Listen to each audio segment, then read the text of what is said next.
Assalamualaikum warahmatullahi wabarakatuh. Kembali lagi di pembelajaran Bahasa Indonesia kelas 8 bersama saya Ibu Sri Maryunani.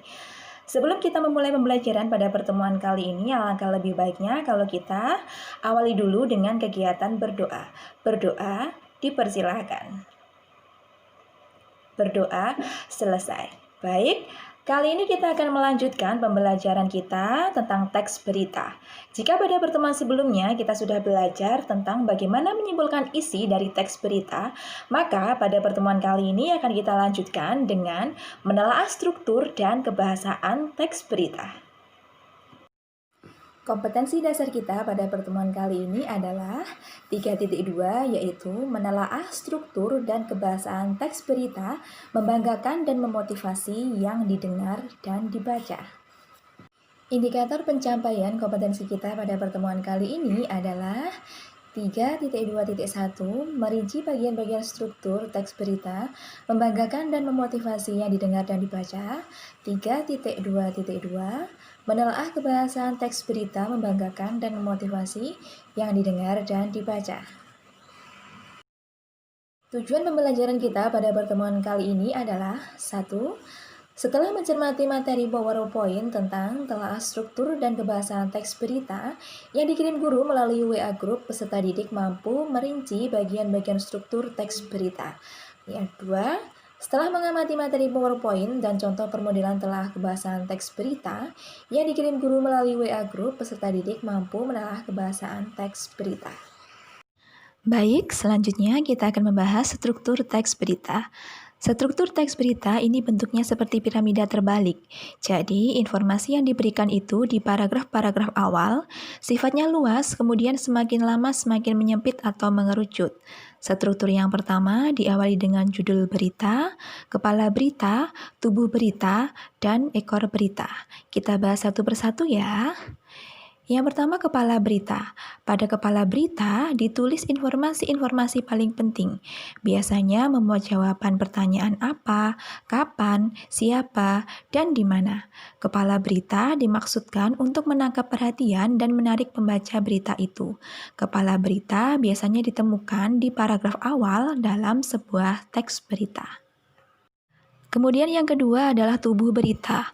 Tubuh berita memuat informasi yang penting. Tubuh berita menyajikan peristiwa dan kronologis yang terjadi. Maka dari itu, pada tahap ini, menjawab pertanyaan bagaimana dan mengapa. Namun, ada pula berita yang mencantumkan kapan, siapa, dan di mana pada bagian ini. Tubuh berita akan ditemukan di paragraf-paragraf isi. Selanjutnya, ekor berita. Ekor berita berisi tentang informasi yang kurang penting, biasanya berupa uraian dari tubuh berita. Ekor berita terletak di paragraf-paragraf terakhir. Selanjutnya akan kita bahas tentang unsur kebahasaan teks berita. Unsur kebahasaan teks berita terdiri dari 6, yaitu yang pertama adalah penggunaan bahasa bersifat baku atau standar, 2. Penggunaan kalimat langsung, 3. Penggunaan konjungsi bahwa, 4. Penggunaan kata kerja mental, 5. Penggunaan fungsi keterangan waktu dan tempat, 6. Penggunaan konjungsi temporal. Kita bahas satu persatu lagi ya. Untuk yang pertama adalah penggunaan bahasa bersifat baku atau standar.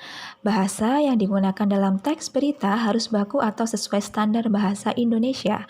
Hal ini dilakukan karena pembaca teks bersifat umum dan berasal dari berbagai kalangan. Untuk menjembatani pemahaman halayak dari berbagai kalangan itu, bahasa baku mutlak diperlukan. Bahasa baku dibentuk oleh kata-kata baku. Adapun kata baku adalah kata yang sesuai dengan kaidah bahasa Indonesia. Sumber utama yang telah ditentukan dalam pemakaian bahasa baku yaitu Kamus Besar Bahasa Indonesia atau KBBI. Berikut adalah contoh kata baku dan tidak baku yang secara tidak sadar sering kita gunakan. Contoh kata baku yang pertama yaitu sekadar, kedua silakan. Contoh kata tidak baku yang pertama adalah sekedar, yang kedua silahkan.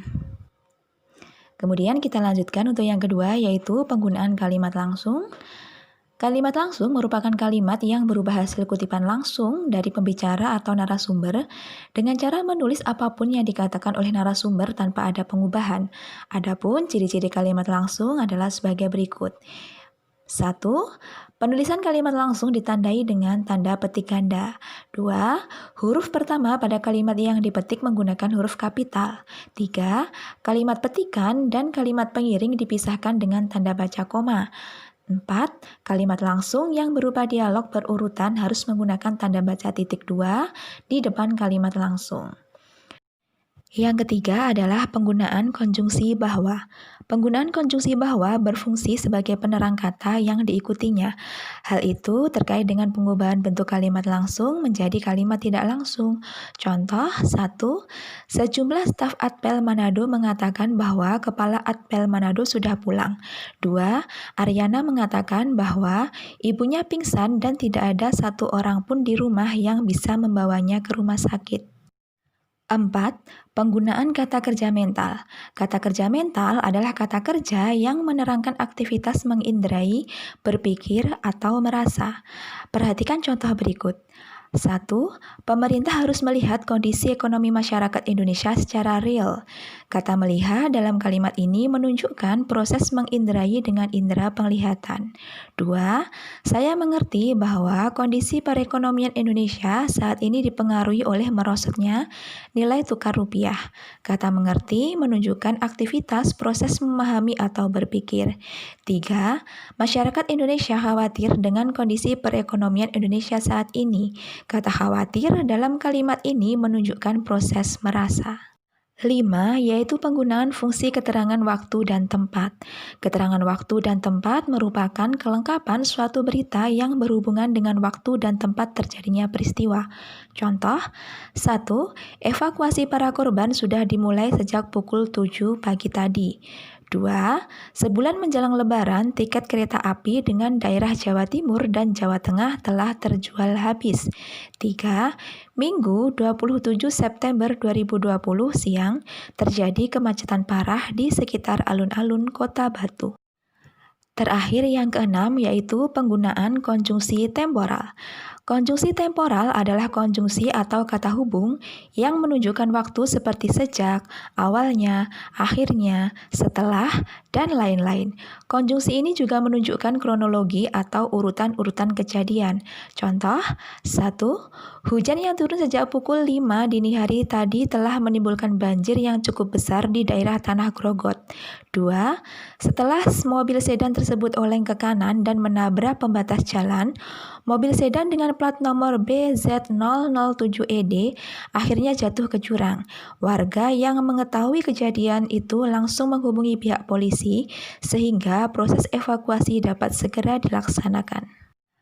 Baik, langsung kita lanjutkan untuk contoh permodelan telaah struktur dan kebahasaan teks berita berjudul Kita Tidak Boleh Ceroboh dan Menyebabkan Reborn COVID-19 di Surabaya.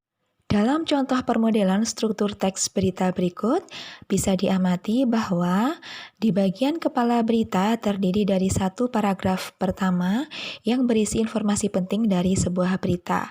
Kemudian di bagian tubuh berita ada beberapa paragraf yang menjabarkan tentang unsur-unsur teks berita.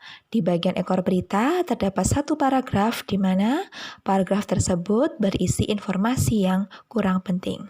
Dalam contoh permodelan telaah kebahasaan teks berita tersebut, dapat diketahui bahwa teks berita tersebut memiliki kebahasaan yang lengkap. Di situ sudah Ibu tandai, misalnya, penggunaan kata kerja mental ditandai dengan kata memastikan. Penggunaan fungsi keterangan waktu ditandai dengan Jumat 11 September 2020. Fungsi keterangan tempat ditandai dengan di Surabaya, kemudian penggunaan konjungsi temporal ditandai dengan kata kemudian.